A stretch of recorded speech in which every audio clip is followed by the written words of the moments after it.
speak in the name of the Father, and the Son, and the Holy Spirit.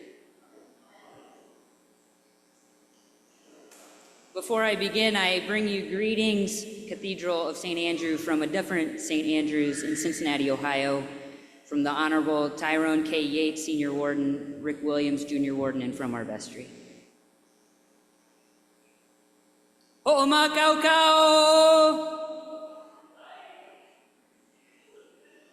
Are you ready?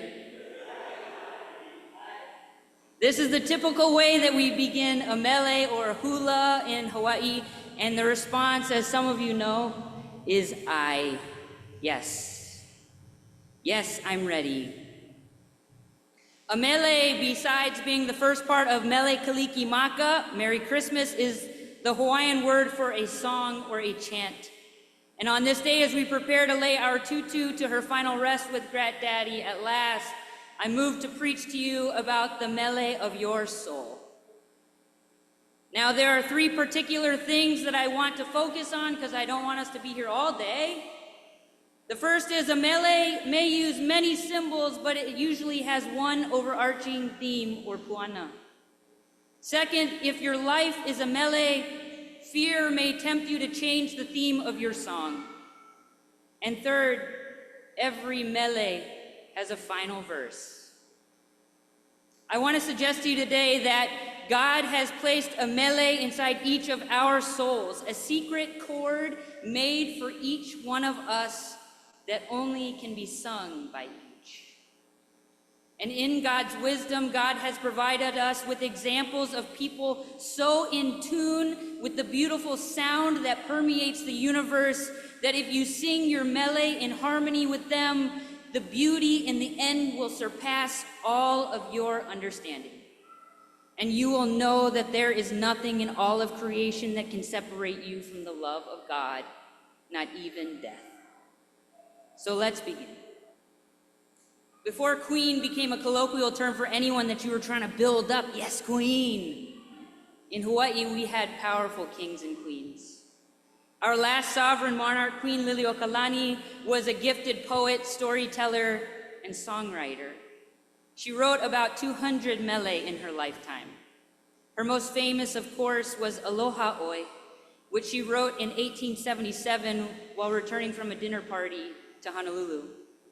What made the queen particularly gifted was her ability to use symbolism to represent people and things poetically. She loved to sing about flowers, the island breezes, the wildlife, and everything else that surrounded her. But each word meant something more than just the pikake, just the lani, just the makani. This came in handy during the political upheaval and takeover of the islands and her captivity by government officials in 1893. Queen Liliuokalani began using her skill with metaphor to communicate to her people through her mele, printed in the Hawaiian print newspaper. On house arrest in Iolani Palace, she would write songs in Hawaiian to let her people know she was okay and that she did not desire bloodshed in retaliation for the coup, most famously in what became known as the Queen's Prayer. In these love songs to her people in her mele, she reflected not only her unwavering spirit of aloha, but also her deep Christian value of nonviolence.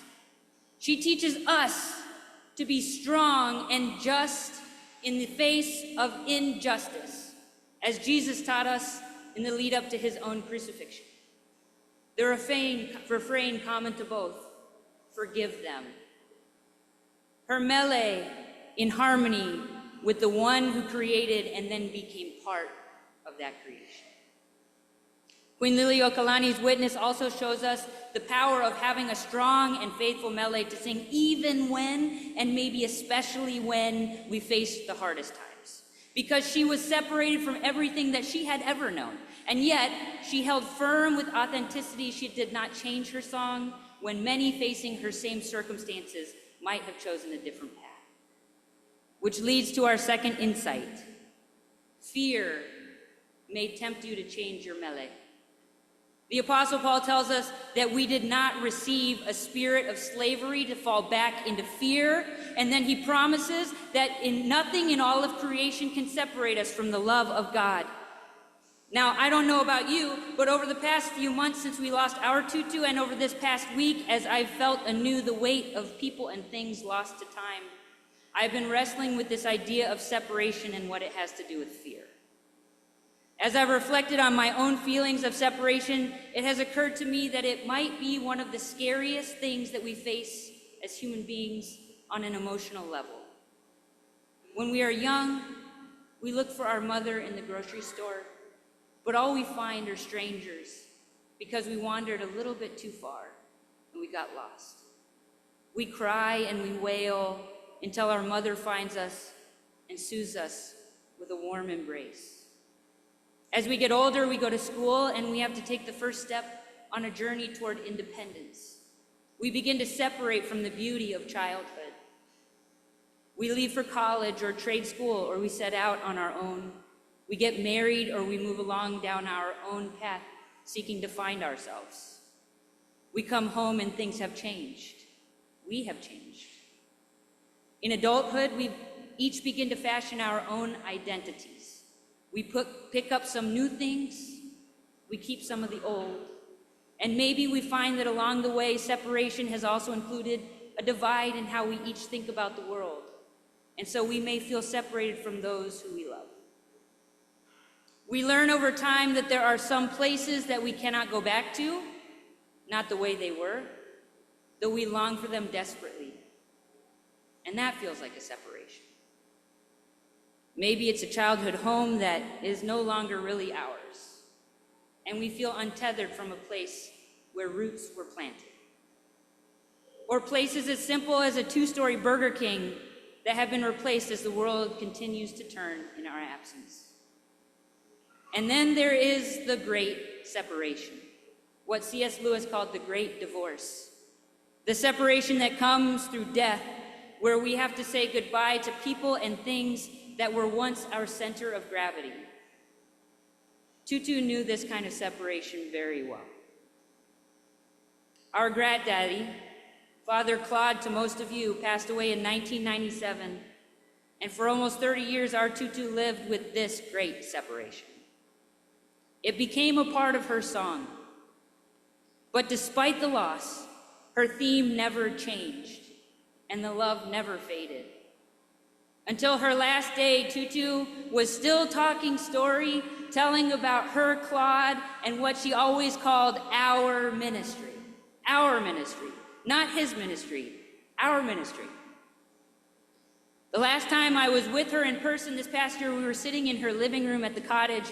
She was in her chair, and as we sat there together, she looked across the room where there was some mail and books that had got stacked up, and she looked at me and she said, "Christopher, would you move those things? I can't see Claude." So of course I obliged. When I moved the books, there was her framed photo of Granddaddy that so many of us have seen a million times at her cottage. Not the young swashbuckling priest out to save the world, but the man with whom she reached the golden goal, more than 50 years of marriage. This picture must have been taken right before our family, my family, left Hawaii in 1993. You can still see the roguish sparkle in his eye, that sign of wit and intelligence that was part of his ethos. But you can also see the barest hint of the Parkinson's disease that took him from us so slowly. Looking across at this picture, Tutu smiled and said, "Oh, there you are. Hello, sweetheart." Separation was bitter, but there was no fear in it. Roberta Richardson DuTeil's believed in the promise, and it played out in the Mele of her soul. Her love for Claude was her window to God, and nothing in all of creation could separate her from that. We often fear separation because it hurts, and it can wound, it can cause lasting grief or pain. And when we fear, it may cause us to lose our way or to act out or to change our Mele as we seek to protect ourselves from hurt and pain. Beloved, transitions and separations in the life of a person or a church happen, and they can be scary. They may change our narrative, and worst of all, we may have no control over any of it. But they don't have to rupture our theme. In jazz, they call this a blue note, a discordant moment, and as long as it doesn't take over the whole song, it can add an austere and haunting beauty of its own as you get back to the theme. In our reading from Job, we see a man who lost everything. He's lost his whole family, and even his friends ask him, "What did you do to bring this suffering on yourself? How did you deserve this?" And then they abandon him to his plight. Even God seems to be distant from Job as he cries out to the universe for salvation from his suffering. And the only thing that he has left is his own integrity. And it is from that place that he sings his Mele that we heard today. I know that my Redeemer lives, and that at the last he will stand upon the earth. And after my skin has been destroyed, and even in my flesh I shall see God, whom I shall know and see for myself, and my eyes behold, is my friend and not a stranger. Job's theme was connection with God, and though his story was changed for a time, he remained faithful to that theme throughout. Our gospel lesson talks about the separation of sheep and goats, a separation that I would point out, though it appears to happen at the end of the age and by Jesus' choosing, was clearly already happening during the lifetime of each person. When did I see you hungry, thirsty, or a stranger? Jesus asked. When did I see you naked, sick, or in prison? It was during your life when Jesus came to your house in a shape that you did not expect or in a way that you did not want, and you entertained an angel without knowing it. It happened during your own life. I would suggest to you that the theme of the sheep was compassion. A feeling that when people near you end up in a bad situation, there is probably a reason for it. The same thing could or has happened to me. And so the proper response is connection rather than separation. For the goats in the story, either fear or callousness became the theme. It changed their song, a feeling that there isn't enough to share, or that most deadly of words, deserve. What have you done to deserve my love? My grandparents never made anybody deserve love. They understood the deep chasm that stands between human pride, spelled with a capital I, and God's grace, and Jesus' sacrifice, which bridges that gap. They knew, as they both often said, that you're often the most unlovable when you need love the most. That when you're at your lowest point, you can either keep digging or throw down the shovel and seek restoration with a little help from your friend. Granddaddy lived that reality in his darkest days, and Tutu stood next to him, and so they both knew that healing was possible. That blue note allowed them to add a new symbol to their song, which went along with the theme of their compassion. IHS. A trinity of letters that stands for the Institute of Human Services, while subtly indicating the first three letters of Jesus' holy name. Because though they would never thump you with a Bible before helping you, they always recognized that the Mele of their souls was best sung in harmony with the great universal chorus of Jesus and his angels. IHS has been a lifeline to this city for 47 years, and we owe a great debt of gratitude to Connie Mitchell and everyone, guests, volunteers, and staff over the years who, in small and large ways, have sung a song of dignity for every human being that began with free peanut butter in a storefront. Tutu and Granddaddy's life together was their Mele that they gave to the world and to each one of us. And so my question for you today is this: what song will you sing? What will be your theme? What is the Mele of your soul, composed by the God who created you for love's sake?